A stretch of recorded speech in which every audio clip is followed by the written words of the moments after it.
back in a couple of hours. So I guess right now is good a time as any to check on her.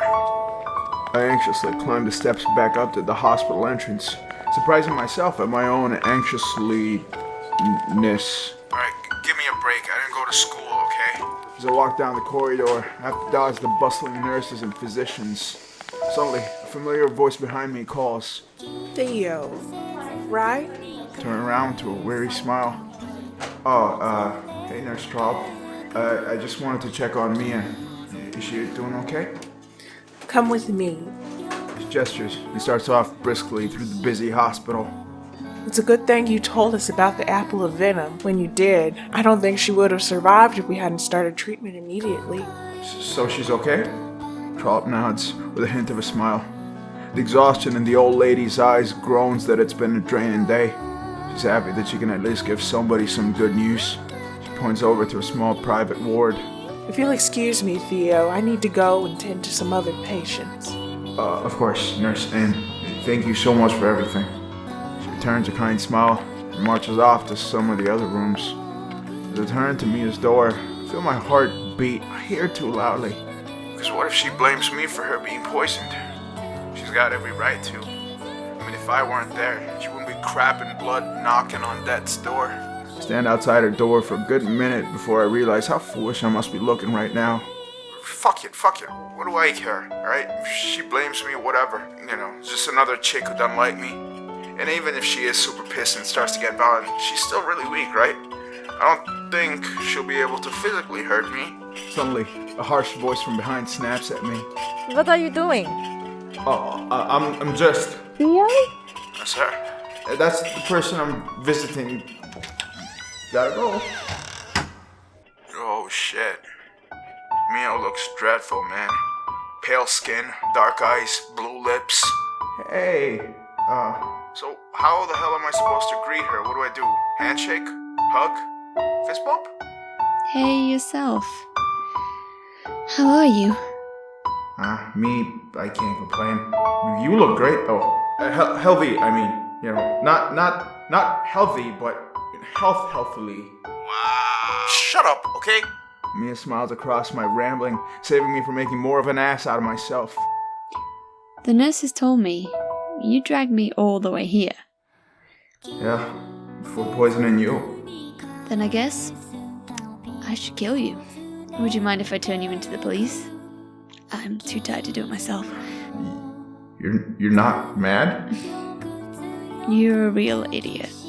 You know that, Theo? Yeah, I've been told. If you hadn't tried to find me something to eat, I probably would have starved and died anyway. So we're good? Nope. I still owe you. Slight smile spreads on my lips as I lean back against the wall, unfolding my arms and jabbing my hands back into my pockets. So what have you been up to? The nurses told me they released you yesterday morning. So I tell her everything, man. Daisuke, Randall, Boo, about how they invited me to stay with them while I wait out Powder Blue. Mia seems really keen on meeting Boo. Yeah, Mia, when the doctors clear you, I'll take you to meet her. I swear to God, dude, super cute kid. Oh, yeah, speaking of which, do you know when they're gonna clear you? The doctor said I should rest in the hospital for a couple of days. After that, they'll discharge me. Honestly, I can't wait. I know I've only been conscious for about an hour, but I'm already bored out of my mind. There is literally nothing to do. Yeah, well, whatever you do not get on Nurse Ingrid's bad side. Oh, is that the red-headed one? Yeah, red-headed one. When they had to discharge me and I was too sleepy to get up, she flipped me off my mattress. I lower my voice, making sure Ingrid isn't within earshot. Mia puts her hand over her mouth to stifle her laughs. Anyway, how's your foot healing up? Glancing at her heavily cast leg slung a couple feet above her head. Oh, I'll have to wear a cast for a few months, but other than that, I'll be fine. She smiles, tapping her mummified leg. Alright, not too bad then. We talk more for a bit. Mia seems to get more and more franker and livelier as I try to start to warm up my patented sense of humor. But just before I can actually come up with something that's actually funny, Ingrid comes in and ushers me out. Visiting hours are over. Oh, can't he stay for a little longer? Visiting hours are over. Ingrid looks firm. Mia sullenly waves at me. Bye then. You better visit tomorrow, okay? I don't know, I might be busy. I grin as she shoots me, and I'll kill you if you don't look. I'm only joking. I'll see you tomorrow.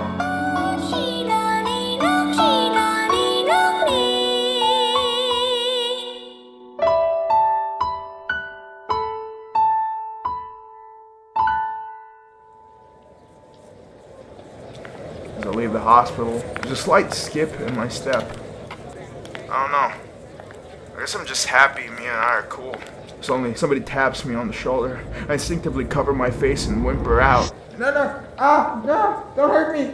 What can I say? Surprises don't usually end up happily for me. However, when I realize it's a very puzzled, middle-aged dude staring at me. Can I help you? He looks at me uncertainly for a second, scratching his stubble. You wouldn't be Theo by any chance, would you? Yes, sir, that's me. Have we met before? Not formally. I'm the one who dragged your friend and you out of the storm. Oh, you must be Professor Park. Relieved, I extend a hand and he gladly accepts it. Sir, I was hoping to run into you. I just wanted to thank you for saving Mia and me. Don't mention it. I'm actually just off to lunch. Would you like to join me? My treat. No, that's okay. You don't have to do that. Please. I insist. I don't want to come across rude to the man who saved my life. So I accept. Anyway, I am fucking starving. The cafeteria food goddamn sucks. We walk down one of Bryce's less crowded streets and enter a little hut. Even despite the city's stench of alcohol and the lightweight puke it ends with, the little place is fuming with aromas delicious enough to make any mouth water. Park navigates me through the cramped room to a corner booth. Ever had John? Rubbing his hands, he waves to the old lady tottering behind the counter. Sir, you didn't have to do this. Thank you so much. You did a very decent thing, helping out your friend back there. Most people would have tried to sever off all burdens to make sure they reach safety. But you... He approvingly nods at me. I feel my ears go red. What can I say? I'm much better at taking criticism than compliments. So I just keep quiet and take a sip of water. You guys boning. I squirt water on the floor. Coffin as Park gazes at me amused. I shake my head. No, sir. No boning. We're not having... No boning. No boning. Well, that just makes it all the more impressive then. Ah, kamsahamnida. He smacks his lips as the old lady totters over to us with a tray carrying a large platter stacked with stuffed flatbreads and surrounded by a dozen bowls carrying sauces of different colors and textures. The food's here. He grabs a plate and starts piling food onto it. You look like you could use it. Thank you, sir. The food is damn delicious, man. Although, it's not made from the most extravagant of ingredients. It's bold of flavors and just sheer character makes me crave the next bite before I've even finished the first. It's very, very good, sir. I'm glad you like it. So I'm guessing you're not a student here at Bryce. Look at that. This guy saved my life, bought me dinner, and thinks a droopy-eyed scumbag like me could land a chick like Mia. So the least I could do is indulge him, right? So I tell him my story. How Mia and I survived the train crash and tried to get to Bryce before Powder Wave struck.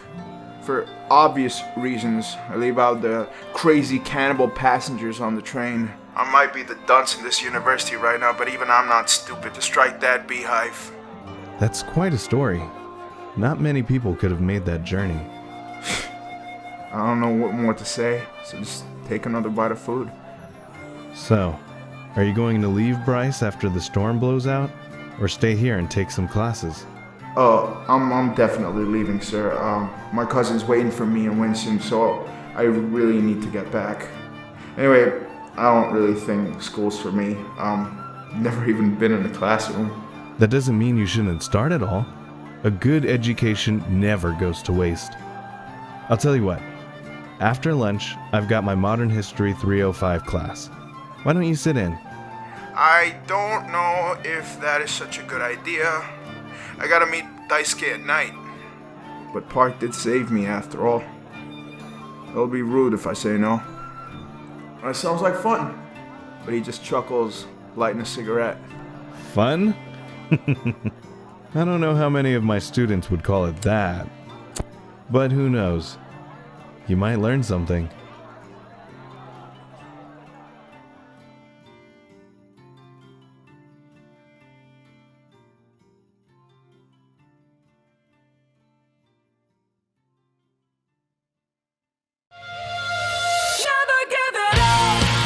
This is Amanda from the band Ava Under Fire, and right here, right now, you're listening to SOB.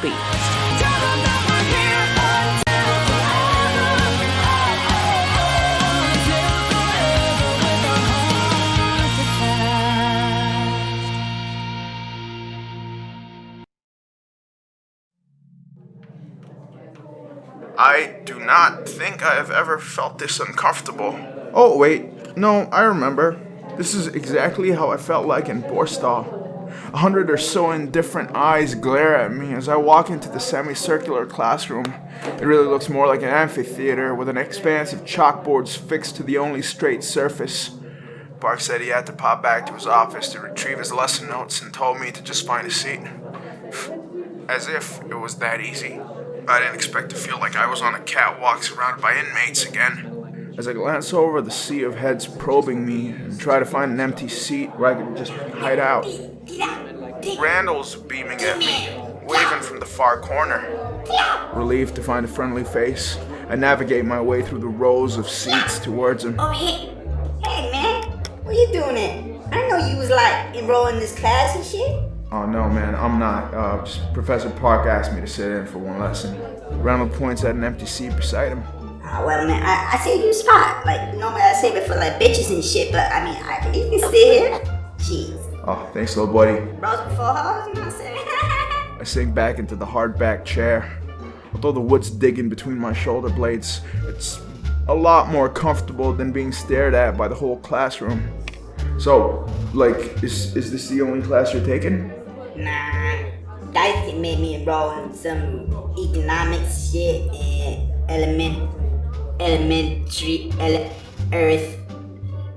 some math bullshit and bio shit. Huh.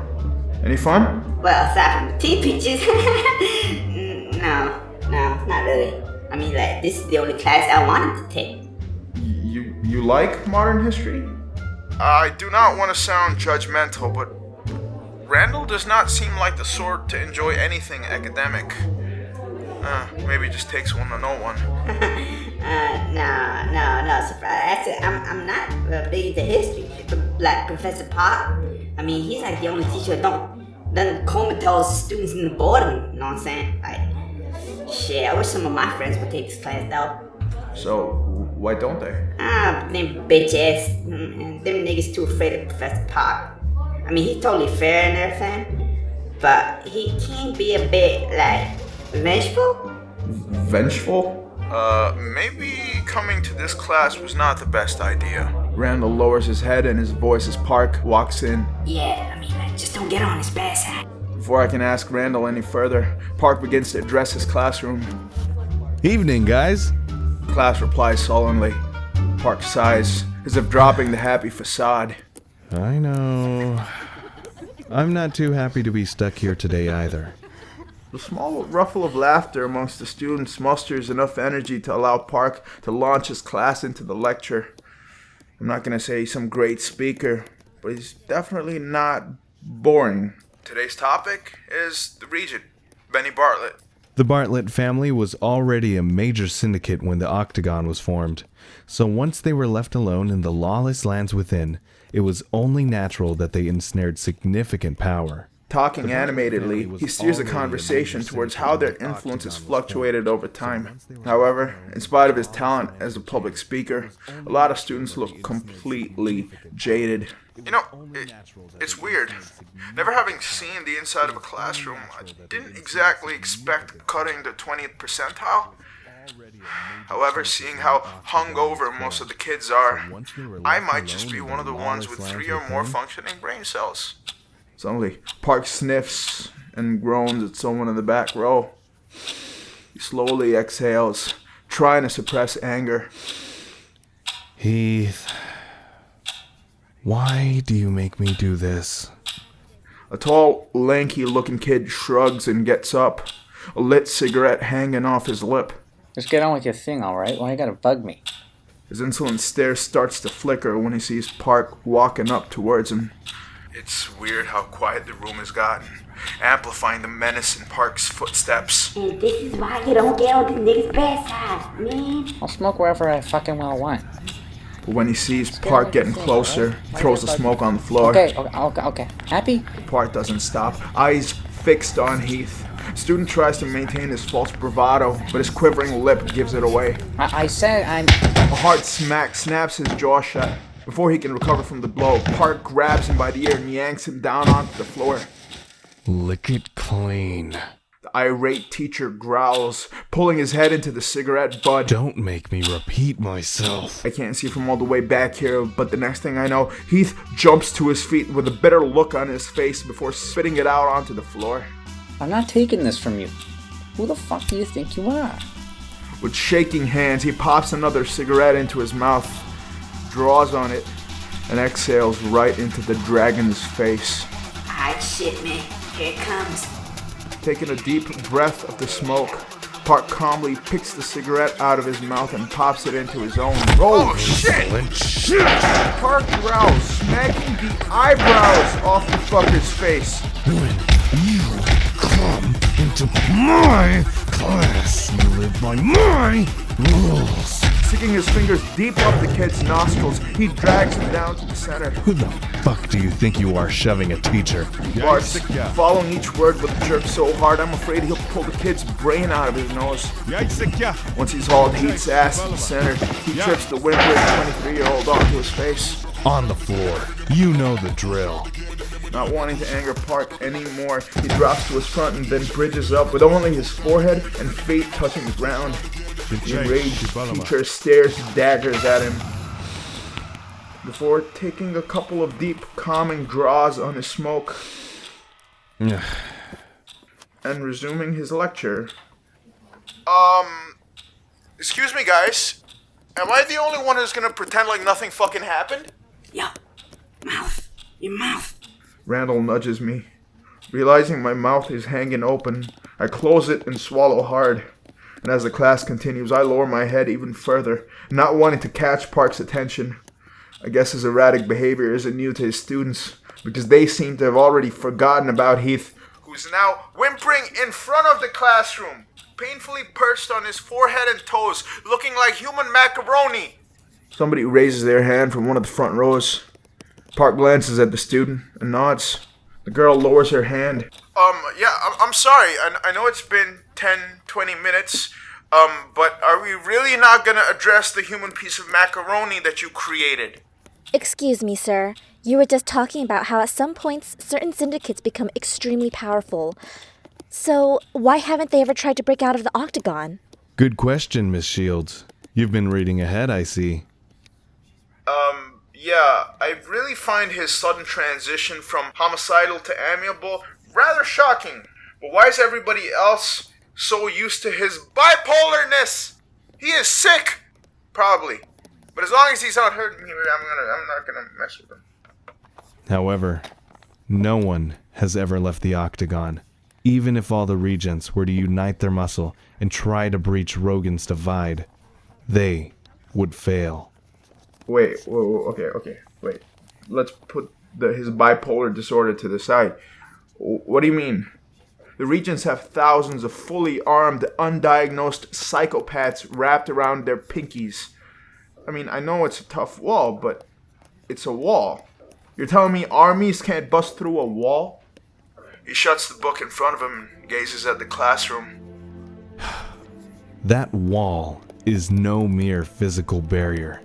It is a weapon spawned to destroy any and all who defy our condemnation. No one can ever touch it. No one can even approach it. Now look in his eyes. He's actually been there. Actually experienced that wall's viciousness firsthand. Shaking his head, he refocuses on the classroom.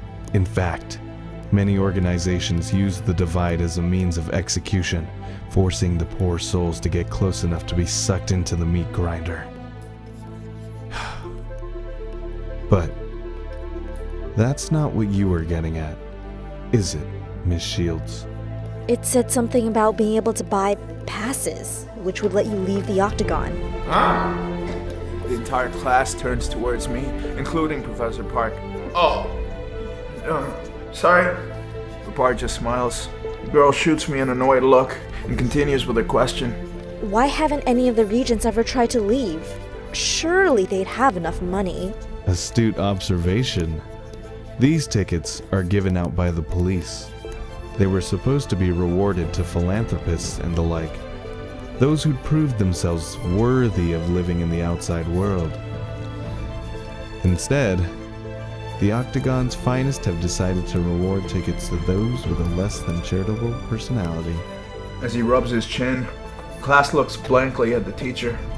He rolls his eyes. You guys really need to start reading more. I mean money.